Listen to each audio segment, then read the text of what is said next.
good. That's where we ended. And then make sure that the actual stream is doing what I want it to do. Great. Awesome. Okay. Any questions from you guys before we get started? Everybody good? All right. So, we ended here with the West Indies, which again is just to say it's another name for the Caribbean. Growing sugar for the most part. Again, other stuff, but that's just like the main one. Very expensive to grow, very time consuming, and very harsh on the laborers, but hey, that's why chattel slavery. Not even bothering with indentured servitude anymore. Just straight up bring people in and literally work them to death. And as we mentioned, South Carolina was originally calling Barbados because, down in lowland South Carolina, it's basically just like the Caribbean. If you've ever been like to the Sea Islands on our coast, it's very much like the Caribbean. I didn't really have time to show you guys this stuff. Just again, what areas the various European countries had. Mostly Spain. Spain is here in red for some reason. Usually Britain is in red, but whatever. Spain, but they were too busy not having a navy at this point in time. France had a lot of land as well, but again, they were busy fighting the natives on those islands. Where'd my mouse go? There we go. The English, despite Jamaica being like the big bit of land here, they were mostly concentrated in Kingston, whereas Barbados, which is here, ended up being like their main big holding in terms of the money they were making. And then here's cutting down the sugar cane. Again, there is sugar cane like literally grown here in South Carolina. I remember my sister, I don't know if it was a field trip or what back when she was in high school, but like came home with one of these big stalks, and you could beat someone over the head with that. Like it's like a reed, or not a reed, a stalk of bamboo. It's very, very hard.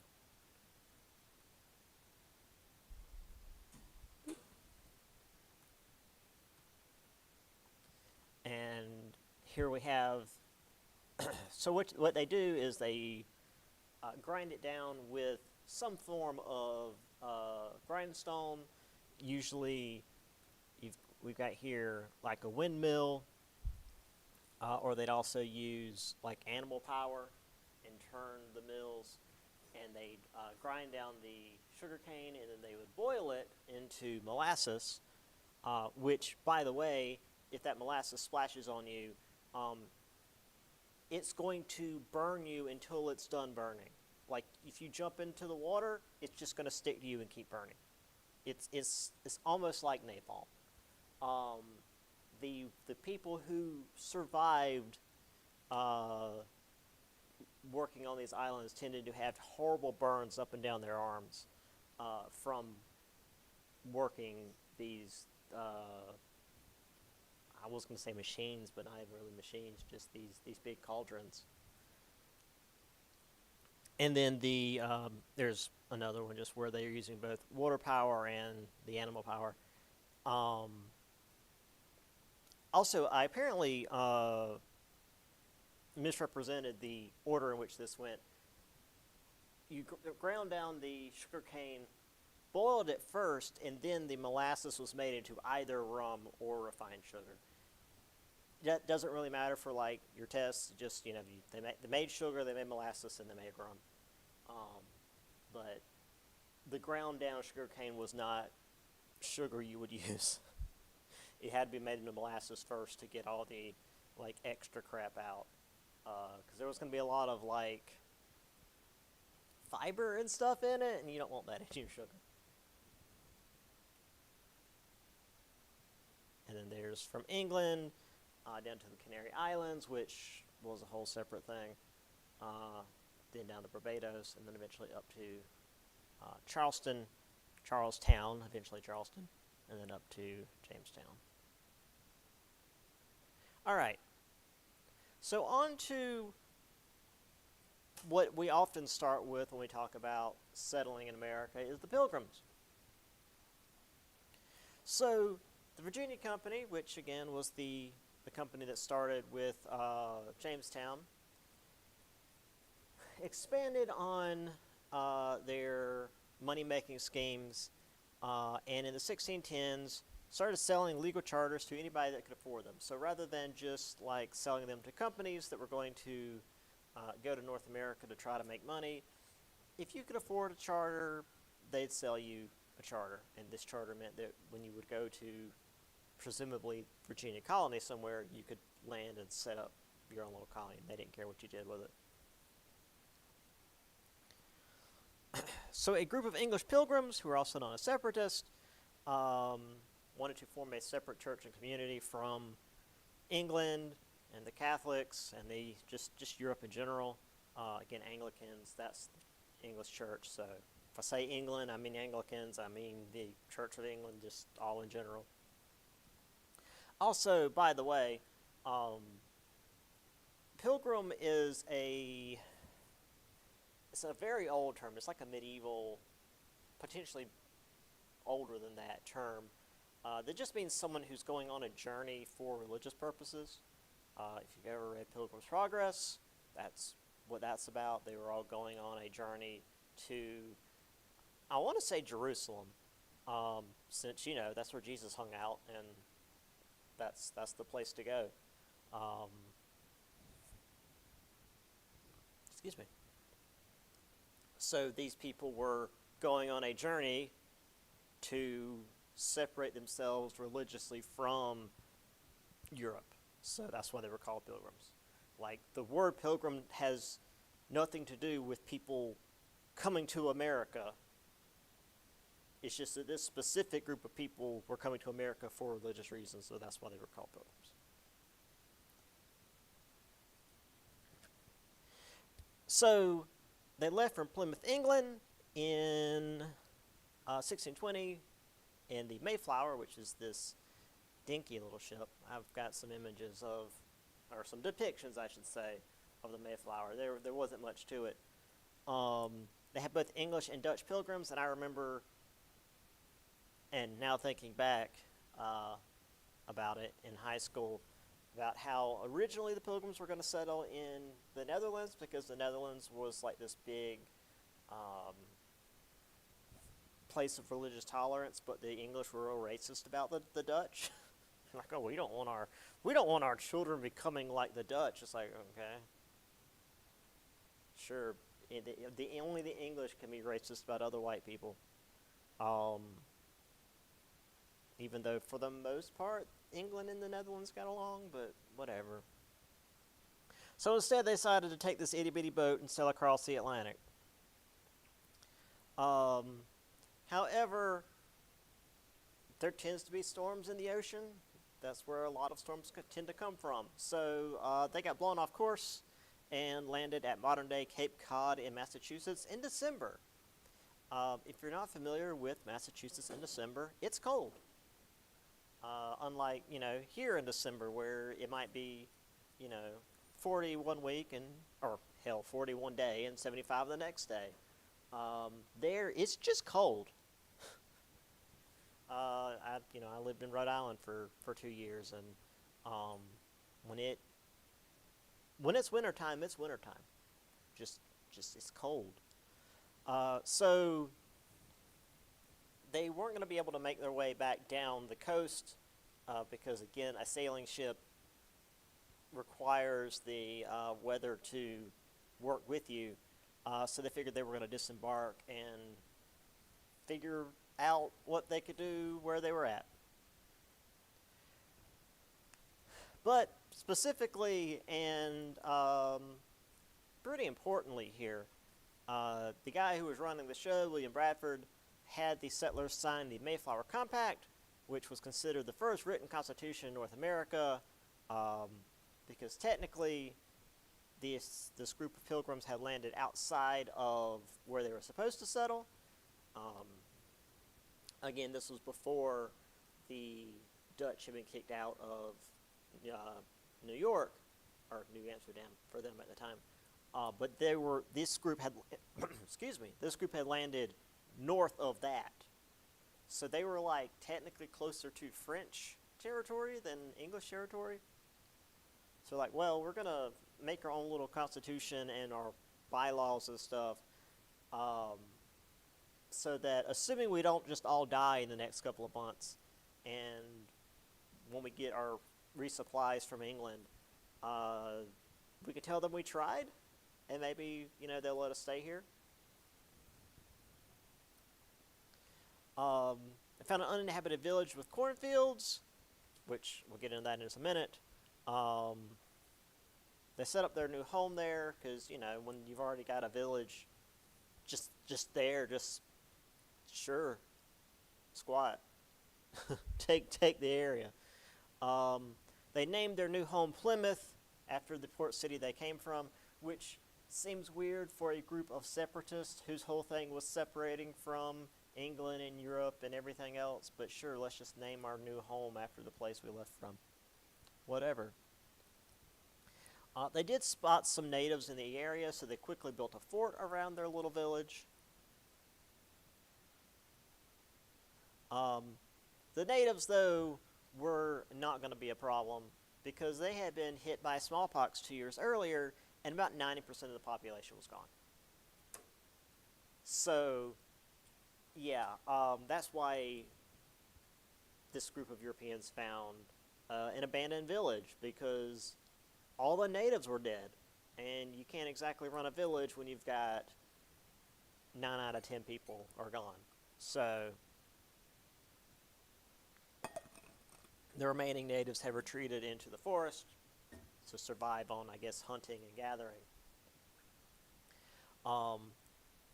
That said, over the course of the winter, disease and starvation took its toll on the pilgrims, and by the spring of the next year, they were down to about half their original numbers. So nobody was having a good time. That's pretty par for the course. As I said, the Mayflower wasn't big. I mean, normally when you think of sailing ships, they seem large, but most of that's the mast and the sails. When you look at just the ship itself, you've got, like, here's the guy standing up on top of the deck. This is the captain's cabin, and the rest of this is below decks. Like, you've got some amount of space, but a lot of this is going to be cargo.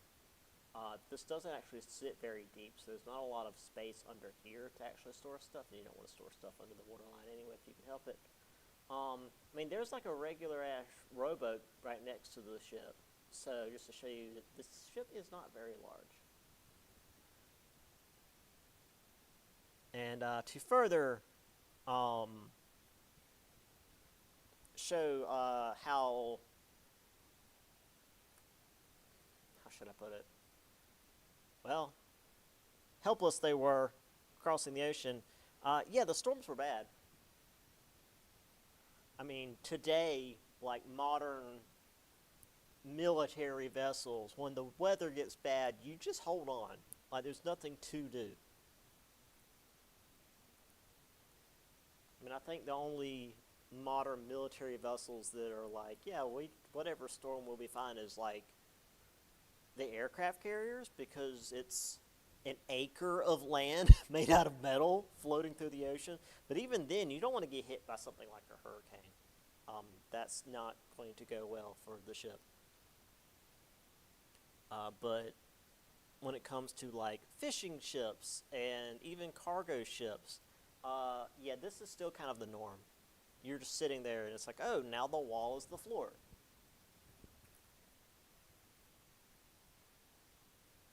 So here they were signing the Mayflower Compact, but again, it's another good picture just to show how cramped things were below decks.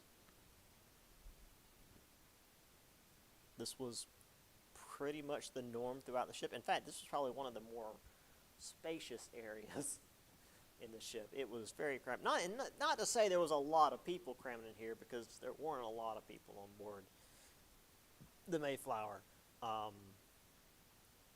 But it wasn't a lot of space for the amount of people they had. I want to say it was like a few dozen, maybe.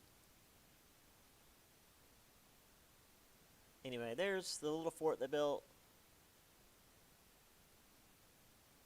Which, hey, it wasn't in the swamp like Jamestown was, which actually I'll get into in just a minute.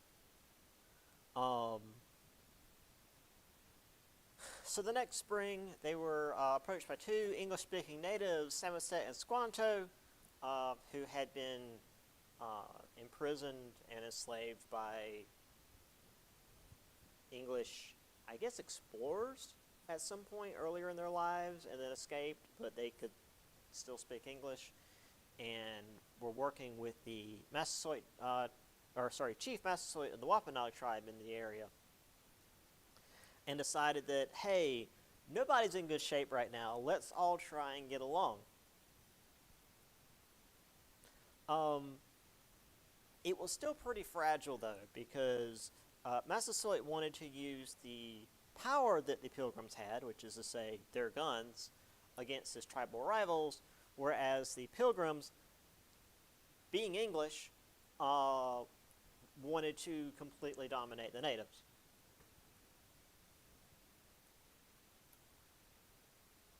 So by the summer of that year, the Pilgrims had regained their strength.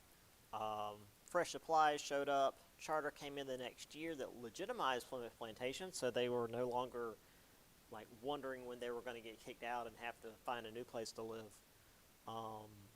And they had some degree of self-government. Again, this is not...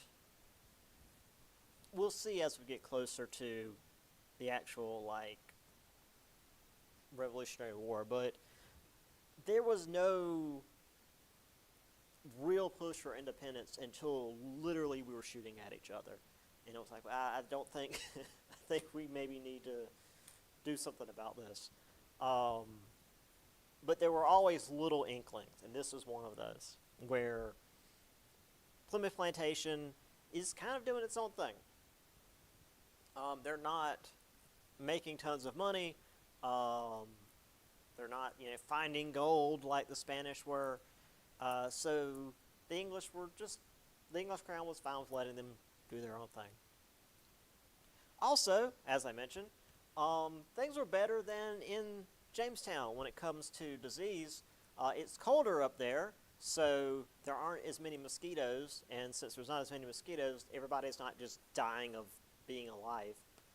Again, mosquitoes are probably the #1 killer of like humanity in general, just because of all the stuff they carry. Not as bad here in America anymore because of the like DDT campaigns we had in the 70s and 80s. But like other parts of the world, they kill people by the millions because of the diseases they spread. Yeah. And also, not just mosquitoes, but just diseases in general are going to be more common in more tropical areas than where it's colder. So, of course, with the Pilgrims being a bit better off than the folks in Jamestown, they immediately became more aggressive towards the various native tribes, at least the ones that opposed them being in the area, namely the Massachusetts tribe. So by 1623, again, this is like, 3 years on. Again, don't worry too much about the years. I'll let you know if there's a year that's important. Miles Standish led an attack on a Massachusetts village after he kidnapped and killed the chief and his younger brother. I remember learning about Miles Standish back in high school. By the way, my high school education was substandard at best. And Miles Standish was always seen as this like big hero and could do no wrong. And it's like, well, what was the big heroic thing that he did? Oh, he, kidnapped and murdered the chief of a tribe before invading their village and scattering them to the winds. Okay, yeah, great. So that's what he did. The Dutch separatists were less big on the violence. They preferred to convert natives as opposed to doing a genocide. But Miles Standish's strategy did help Massasoit's Wampanoag tribe become the most powerful in the region. So, swings and roundabouts, I guess, is helping some people while certainly hurting others, which we'll see more of going forward because the English are always of two ways about things. They're like, oh, well, we're going to be peaceful. And then it's like, oh, but these other tribes we're not so sure about, so we're going to, like, wipe them out. So, yeah. Here's one of the two, Squanto or Samoset, not sure which, coming in to be like, hey, guys, noticed you dying over the winter. Maybe we could help out. This is Plymouth, 1622, so after they had survived the winter and were rebounding a little bit, okay, got a nice big wheat field here. And there's Miles Standish going with the the Wampanoag tribe to fight the Massachusetts. And there he is, heroically murdering the chief and his brother.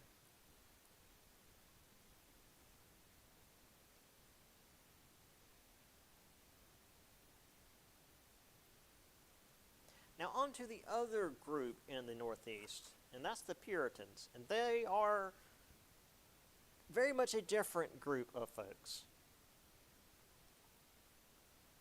So during the 1620s, we also had the Puritans that wanted to develop their own settlement. They were also religious dissenters and faced persecution in England, but that was only one reason they wanted to head to North America. As I may have mentioned before, the Puritan mindset was that of Calvinism, where everything's already preordained, but specifically anything that happens in the world, specifically any disasters, whether they're natural disasters or man-made disasters, including economic disasters, are signs from God. And there was a lot of bad stuff happening in England at the time. England was always at war with somebody. But also they were dealing with some economic issues. And for the Puritans, that was proof that God was angry at England. So they believed that they were going to head to New England, which was seen as being safe from God's wrath, and they could build a pure and just society away from England's corruption. However, and again, this is very in the name, unlike the Pilgrims/Separatists, they were not simply leaving England to get away from England. They were going to North America to create a, quote, city upon a hill to inspire a purification of Anglicanism, because they believed that they were going to do such a great job that all of England will be inspired to be like them.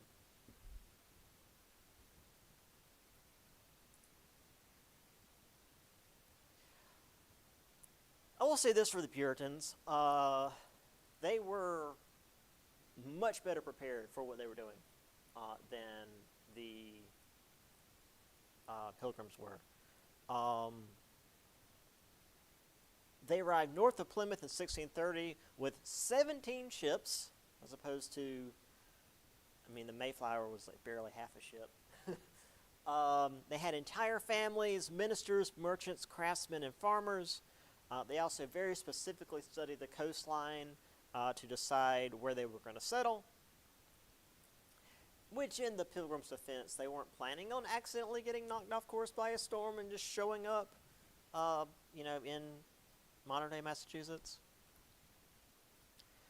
They decided to settle in Boston, which was once again named after the port they left from. So again, real creative, you guys. Great. Which this region was going to be called New England too. So just super creative, guys. Which also Boston has like this really great natural port, natural harbor. So that's a good place to settle. Also, and this is a bit more economic, political, but it's pretty important for future events. On the way over, they brought the Massachusetts Bay Company's capital and records to New England, which is to say, the paperwork for what they were doing for setting up this colony was not in some office building in England. It was with them in Massachusetts Bay Colony. So the commercial charter was also the founding document, and they technically had no paper trail ties back to England. Now, they were still an English colony. They were still very much an English colony. They weren't trying to be independent from England, but they had a lot more immediate autonomy than the Pilgrims had originally. Because remember, the Pilgrims showed up and they're like, okay, well, we goofed. We're up where we're not supposed to be. We're gonna just like make up a constitution on the spot and hope for the best. And like by year, it was 1622, they got a charter from England, and so they could officially be a colony. These guys brought the charter with them, so like they didn't have to wait. They were like, okay, we're doing it immediately. So these guys were on the ball. Established a new kind of polity, which is to say how voting worked. All adult men could vote for the governor, which is to say John Winthrop, who was a Puritan lawyer, because that's going to be how things work going forward in Puritan culture. Deputy governor and legislature, which is a bit more open than most of the voting in English politics at the time, where adult men was still the thing, but you had to like own land. You had to have a certain level of wealth in addition to being a man. This, as long as you were a man of adult status, whatever that the age was back then, you could vote. They still had a pretty rough first winter because, I mean, they're in Boston. It wasn't the best, but they were on top of things pretty much as soon as spring rolled around, and thousands of immigrants began rolling in by the 1630s.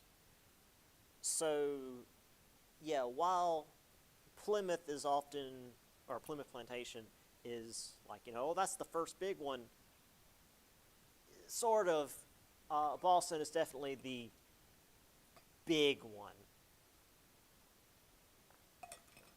because the Puritans went in with a plan.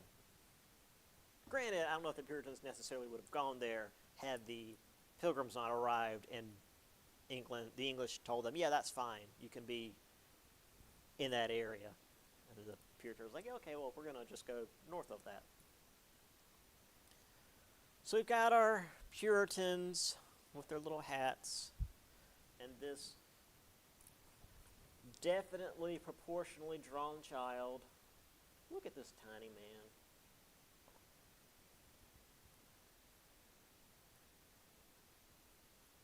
And here's the Pilgrims arriving at what will become Boston, and yet another proportionally drawn child. At least on that one, the head's a little big, like it should be. But still.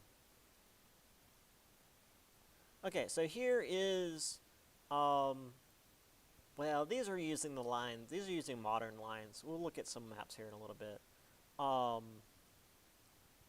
So yeah, Plymouth showed up here. They did at least arrive in a decent little bay. And then Boston was further up here.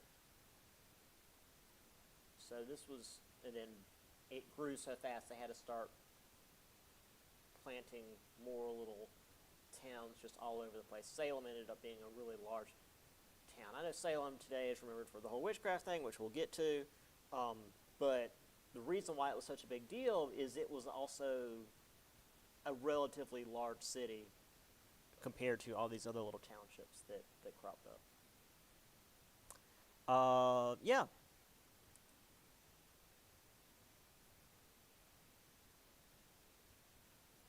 So yeah, as I said, it grew really quickly, and they immediately had to start like making laws for how these townships would be established. The legislature, which was called the General Court in Boston, had to develop policies on how townships would be established. They each had to have a local church and school and some other stuff as well, you know, which always reminds me of my brief time in Ireland. Whenever we would take the bus to go to different parts of Ireland, whatever little village you went through, and they were villages, similar to like the very, very tiny places here in South Carolina, where it's like it's an intersection and that's the entire town. Like you've got, you know, a gas station, and if it's a big one, an IGA. Here, if it was an intersection, there was a church, a pub, and a bookmaker. And the bookmaker is a place where you go and make bets for like sports and stuff, because that was just a thing. You could gamble openly in Ireland.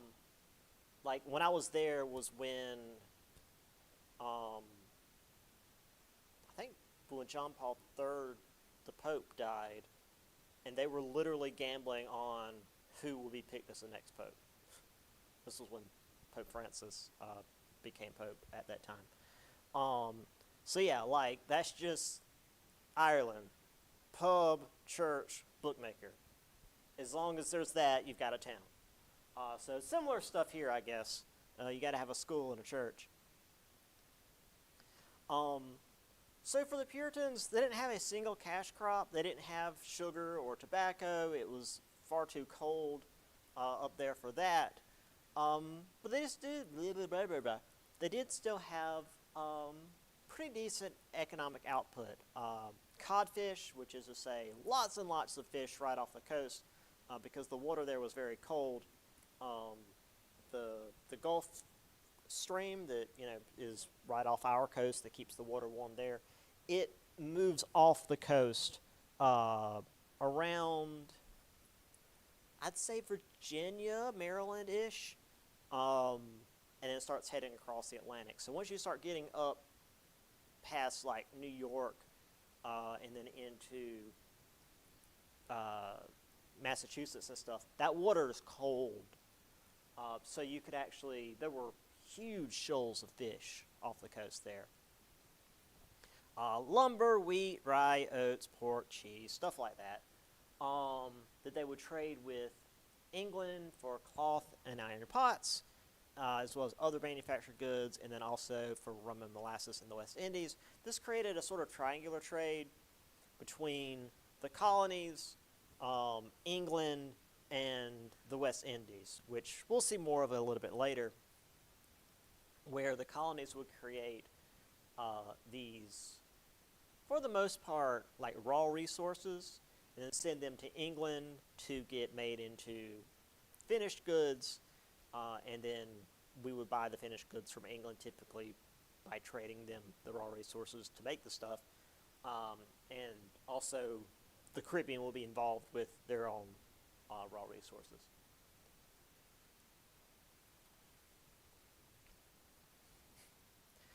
The Puritans also had a pretty decent relation with the local natives, um, in particular the Massachusetts tribe that had been run out of the Plymouth plantation area. So the same group that had been nearly wiped out by the Pilgrims were now up where the Puritans were, and the Puritans were pretty much cool with them. Which, I mean, that had to be hell for the Massachusetts, because, I mean, all these English seem pretty much the same to them, but I don't know, these guys aren't killing us, so I guess they're alright. I don't know. Puritans were real big on proselytizing um, to the natives. They would teach the natives how to read the Bible, um, and some of their native converts even went to Harvard College, which was established in 1636. Harvard was very, very much a seminary school to start with. You trained ministers there. So obviously, any natives that went to Harvard specifically went there to become a minister, to go back to their tribes, to convert the tribe. Like, they weren't going there to better themselves in terms of education, because, well, the Puritans weren't going to let that happen. But, yeah, that's what Harvard College was about. That's what Princeton and Yale and all those other big colleges to begin with were all seminary colleges. Which, I mean, the college I went to, Providence College, it still has like a section of the college that trains Dominican friars, which was kind of neat.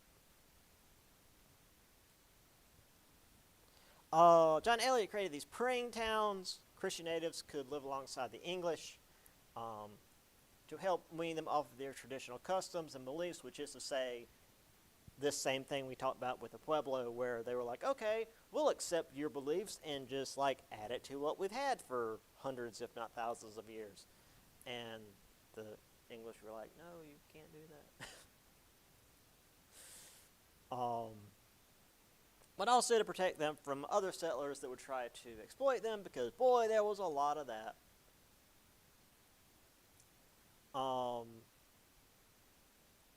Still, though, most of these, quote, praying Indians tended to keep up their traditions alongside Christian practices because that was the norm. That was just how natives typically did stuff. And again, I don't want to try to paint all Native Americans with the same brush, but broadly speaking, that was typically how their religion worked, was here's what we have and we're just going to add to it. They were very flexible.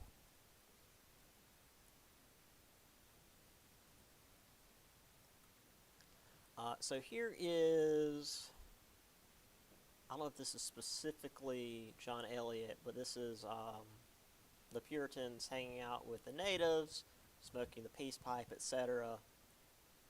You know, not stabbing them in the neck like Miles Standish.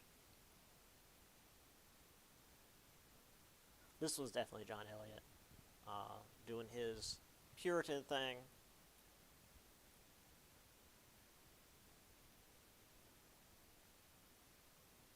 All right. Now, this next part's actually very important for, well, very much the rest of the chapter. But then also just like going forward, and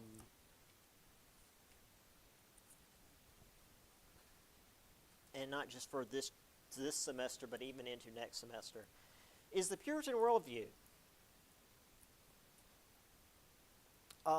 So, as we said, the Puritans saw outward signs in the world as God's punishment or blessing, not just on people, but even on countries. And as I said, they were Calvinists, so they believed in predestination. So, as we said, Calvinism believed that pretty much from the beginning of creation, everyone had already been decided by God whether you were going to heaven or hell, and there were no good works to change that, but your actions and just how things happen in your life were, well, that's not like, yeah. Those chosen by God will be benevolent, virtuous, and above all, successful. And that's something we'll get more into a little bit later. But that's where the whole, like, Protestant work ethic thing comes from. Where, like, if you start a business and it's successful, that you are morally good because God's looking out for you.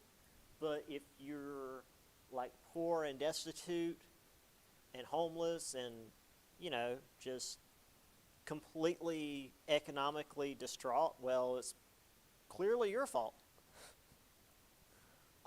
Because you must be doing something wrong. That all comes from this. And, yeah, that's what a lot of the modern issues are built on. Just throwing that out there. Now, going back a bit more specifically to the Puritans, although there are still certainly people today that, like, I mean, we literally had, when was the last big eclipse? Just a couple of years ago, and there were weird doomsday people. They're like, oh, it's going over 7 cities that are named Salem. It's the end of the world. It's like, you guys need to chill the hell out. So there's still people that are like this, but at least when it came to the Puritans of, like, the 1600s, any events that happened in the world were signs of God. Eclipses, comets, deformed births, because that happened a lot, especially with, like, livestock. I mean, I say happened, it still happens. If you've ever worked a farm, you know, weird births happen all the time. The book mentions,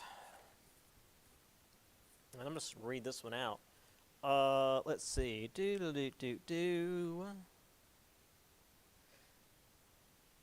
As well as in remarkable provinces that ease believers' way. Thus, when a smallpox epidemic killed several thousand Massachusetts natives in 1633 to 34, a Puritan town council observed, without the remarkable and terrible stroke of God upon the native, we would with much more difficulty have found room and at far greater charge have obtained and purchased land. So, you know, this smallpox epidemic that rolled through and murdered bunches and bunches of Massachusetts natives that the Puritans presumably were trying to convert, but now we're dead and I guess in hell. Well, now we can buy land cheaper, so surely God is smiling on us. The leaders themselves typically were devout Puritans, as we saw with Winthrop. Many times were ministers even, and would lead the government accordingly. So it was, I don't know if I go as far to say it was a theocracy, but it was pretty close. The colony was ran very much as a Puritan colony. It wasn't a colony that had Puritan people in it. It was run by Puritans for Puritans, which worked as long as you were a Puritan, as long as you were adherent to Puritan ideals. But if you dissented with any of their beliefs, you dissented with the community and, like, the colony as a whole. So that was going to be an issue, as we're going to see here in just a minute. We have here a lovely sermon from 1682, which, you know, is a little bit later on, but it's a really nice, it's like a newspaper clipping, I guess. Heaven's alarm to the world, or a sermon wherein is shewed the fearful sights and signs of heaven, are at the presages of great calamities at hand. Yada yada yada. By Mr. Increase Mather. We'll talk about, well, not Mr. Increase Mather, but his son in a little while.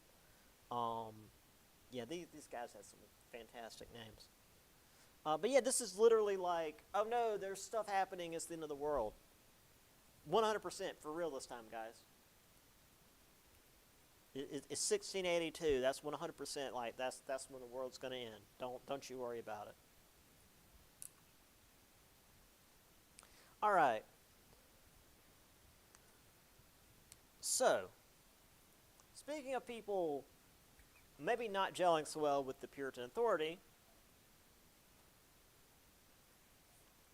there are people who challenge Puritan authority. In the early 1630s, there was Roger Williams, who was a minister in Salem, whose belief that the Puritan leaders weren't Puritan enough. In other words, he believed they didn't reject enough of the Church of England, and that some of the Puritan leaders were not saints, which is to say were not chosen by God to go to heaven, and therefore were doomed to damnation, and therefore were like leading the people astray, but again, how you gonna know that?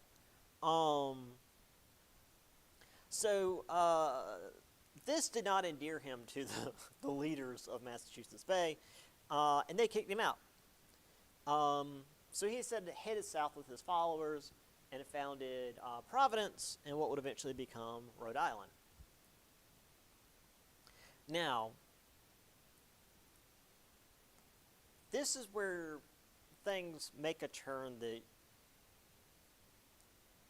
seems weird, because Roger Williams, whose big concern was these people aren't Puritan enough, they aren't rejecting enough of the Church of England, they aren't being, I guess you'd say radical enough. He taught that one must accept even those who would not be saved, so Providence accepted Quakers, Baptists, and Jews into the community and insisted on a separation of church and state. So, what seemed to be a prime candidate for, a super Puritan state to happen, went the other way and was like, nah, this is just going to be a big religious toleration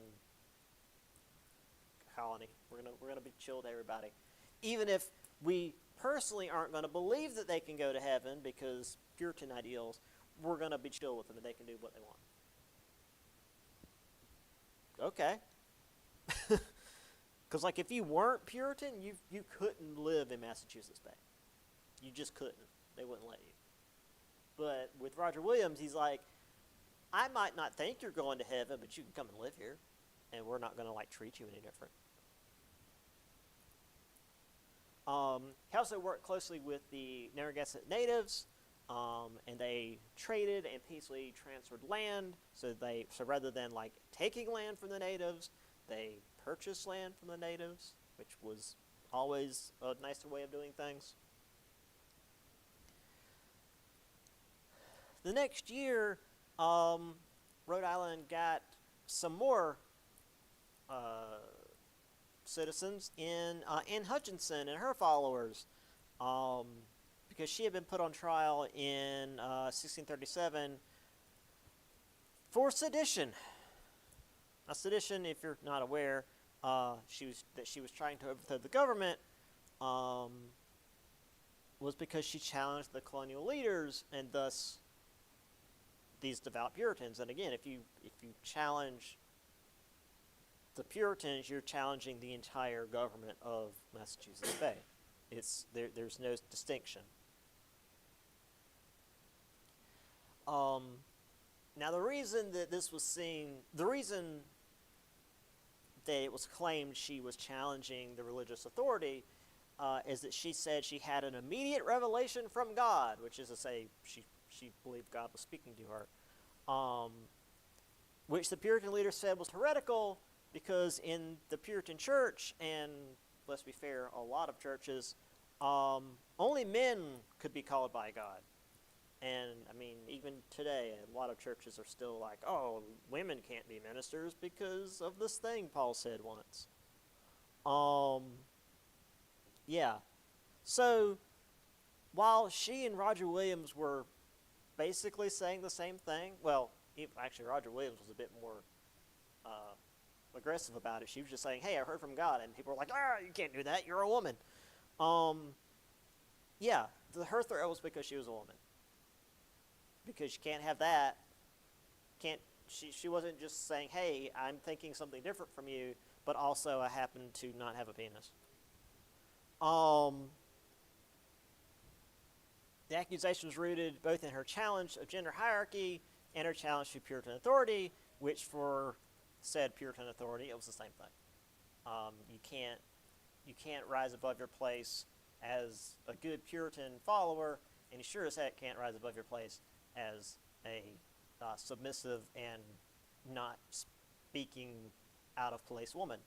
So, yeah, Anne Hutchinson got herself in trouble. But at least we were past like burning people at the stake for, coughing at inappropriate times. So she at least got to go to Rhode Island. Although, if I remember right, she did end up like leaving Providence and living out in the frontier area and got killed by a native raid. So she had a pretty sad life. It was pretty depressing. So there's Roger Williams hanging out with the Narragansetts.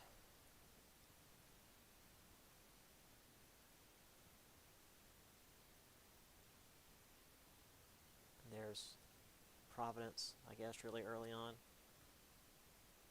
Which, I mean, today, yeah, it's very much on the water. And there's Anne Hutchinson making a bunch of grumpy old men uncomfortable. And I don't know, I got this picture. It looks like she's making a free throw.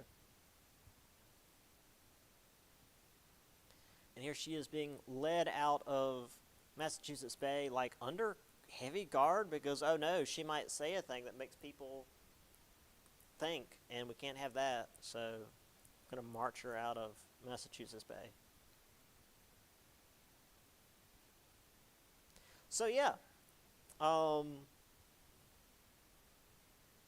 the Puritan colony, Massachusetts Bay Colony, it was certainly larger and better equipped than, Plymouth, but they had their own issues. So I believe we can finish the chapter at the very least today. So let's go to the next section real quick.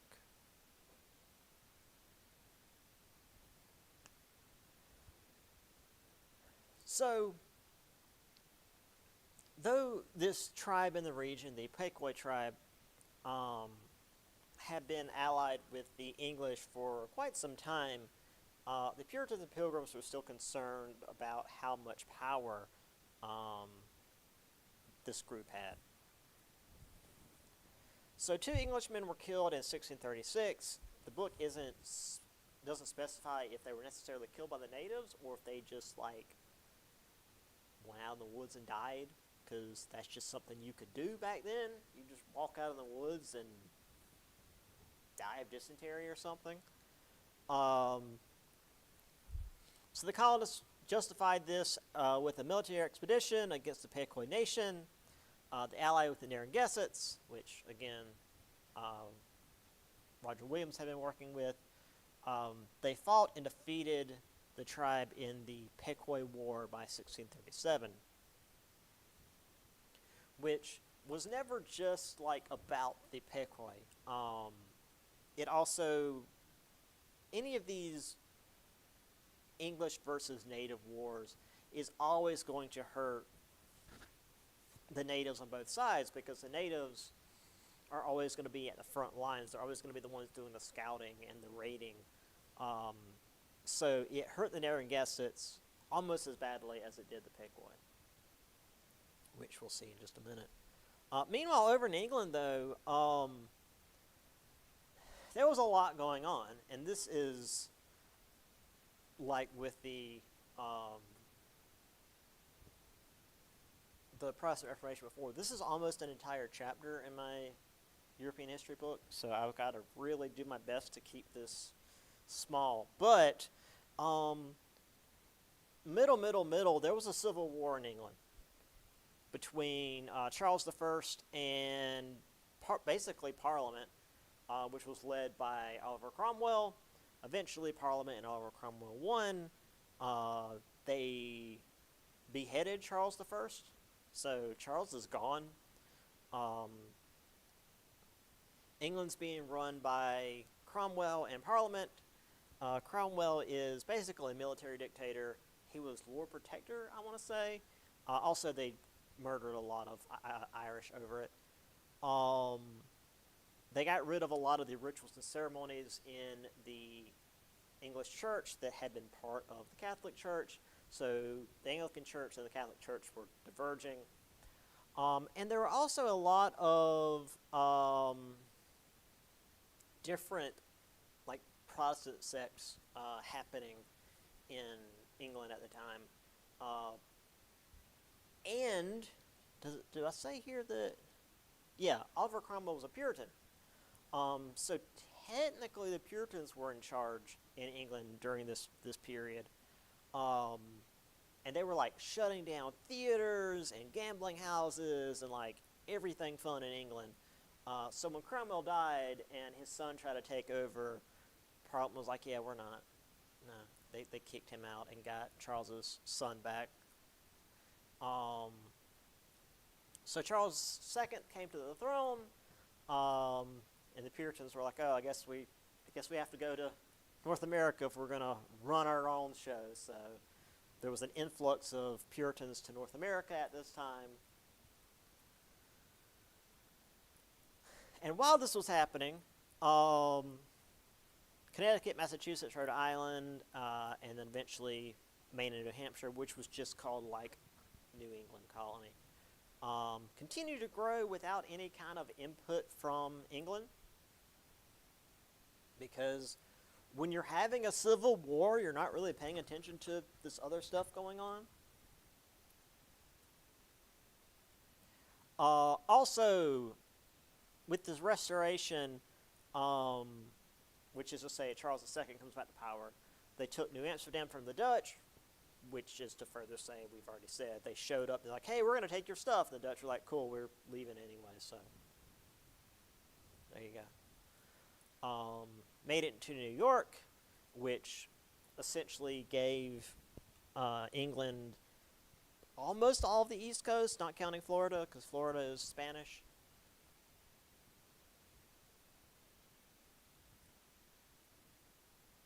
So there's the Pequot War.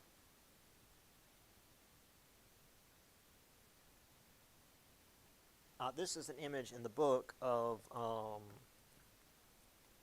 Mystic, Connecticut. This is one of the last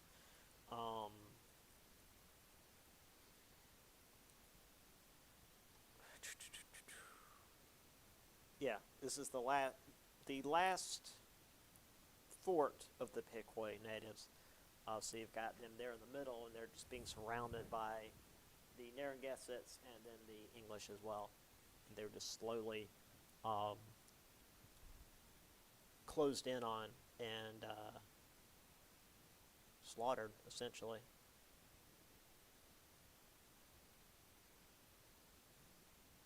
I believe this is Charles I.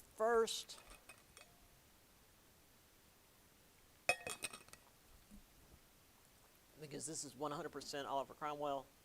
I've used this picture many, many times. I've seen this picture many, many times. Because in Ireland, if you talk about Oliver Cromwell, you're supposed to spit on the floor. Because, again, he did a lot of murdering in Ireland after he came to power. Because obviously the Irish didn't want him there, and they rose up, and he sent armies over and, like, depopulated entire cities. And there's Charles II coming to power, and people were like, oh, yeah, sorry about murdering your dad. We'd very much like you back on the throne, please.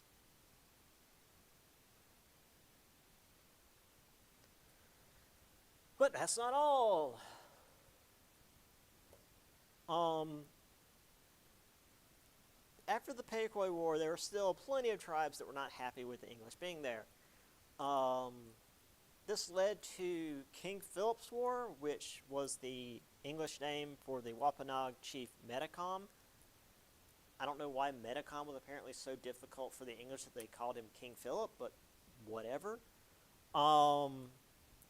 So this had the Wampanoag, Narragansett, and Nipmuc natives fighting the English and their allies, the Mohawks, Pequots, Mohegans, and the Praying Indians, which is to say the Christian Wampanoags. So we're already seeing a split here where the Wampanoags that had been mostly allied with the English are now split, fighting with and against the English. The Narragansetts that had been fighting with the English last war are now fighting against the English. The Nipmucs are new. The Mohawk natives, which thankfully for the English are fighting on their side because they're a really powerful nation. The Pequots that had been nearly wiped out before are like, well, I guess we need to fight with the English because they're too powerful. Mohegans, which are another group. And then, of course, the Christian Wampanoags that are fighting on the side of the English. So there's a big split there. And this was not like the Pequot War. This was much more brutal, much longer than what the English were expecting. Because, I mean, they'd fought natives before. They'd gone in and, done a little light genocide. This was not that. I mean, it ended up being that, but it was not that in the end, or at the start. 18 New England towns were burned down. Plymouth and Providence were attacked. Metacom's forces got within 20 miles of Boston. It was much closer to an actual war than most of the other, quote, wars against the natives, where it's just the Europeans going in and shooting a bunch of natives. And as I said previously, the natives on both sides got the worst of it because they were the ones on the front lines. They were the ones doing the scouting. They were the ones doing the raiding. So they were the ones suffering the most. And also, I mean, not that the English had that much medical technology in the 1600s, but they certainly had more than the natives did, and the natives didn't really have access to, or at least they weren't given access to, any sort of the medical technology that the English had. So whatever injuries they got, they just sort of had to deal with. So there was a quarter of the native population just across the board was lost between 1675 and 1676. The war did end when Metacom's forces ran low on guns and gunpowder, and Mohawk forces ambushed and killed him.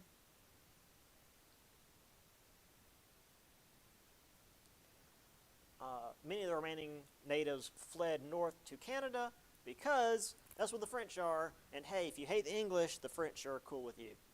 Just ask the Irish. The Iroquois, who, again, had largely been allied with the French, met with the colonists in Albany to set up the Covenant Chain, which was to say they didn't want to be involved in any future conflicts because they saw the writing on the wall that further conflicts with the Europeans would result in pretty much their extermination. Even if they didn't lose, even if they were on the winning side of whatever conflict happened, they were still going to lose, essentially.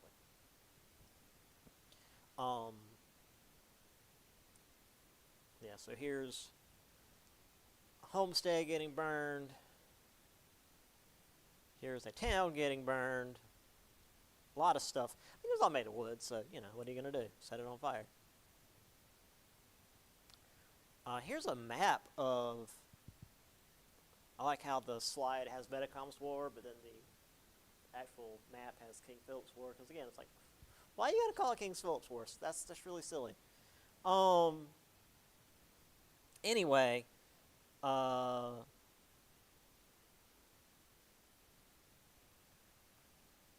yeah, and it says here, it fails to make Mohawk allies. So, had Metacom made allies with the Mohawks, they might have been able to push the English out, at least temporarily, um, in New England. So that would have been quite a shift.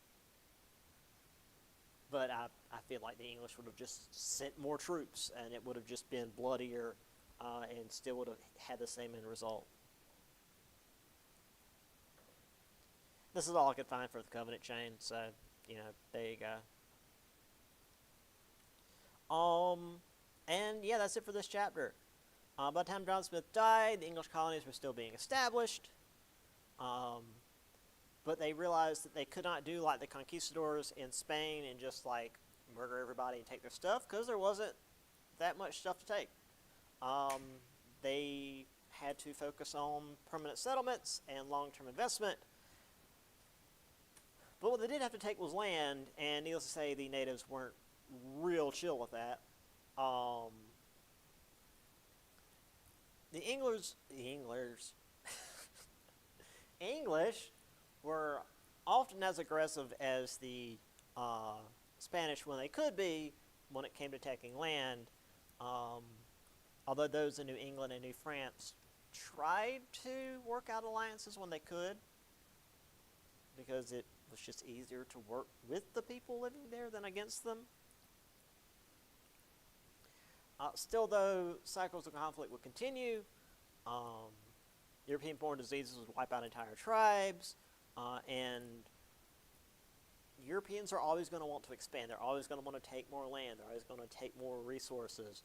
And when you're a group of people that have been living in the same area for hundreds, if not thousands of years, and have been able to find an equilibrium with the land and resources, and now these people are showing up and taking everything, it's hard to stay at peace. And then, of course, all this land being worked for farmland means you need more labor, which means they're pulling in slaves from Africa to work that land, which is yet further adding to the imperialism of the colonies. So, yeah, we'll get to more of that later on. So that'll be good for Chapter 2. Again, just as a reminder, once we finish Chapter 3, we'll do the test. But once we get like halfway through Chapter 3, I'll go ahead and put that up on Blackboard, and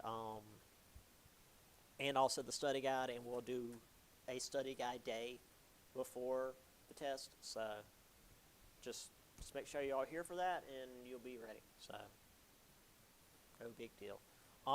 That's it. I'll see y'all on Wednesday.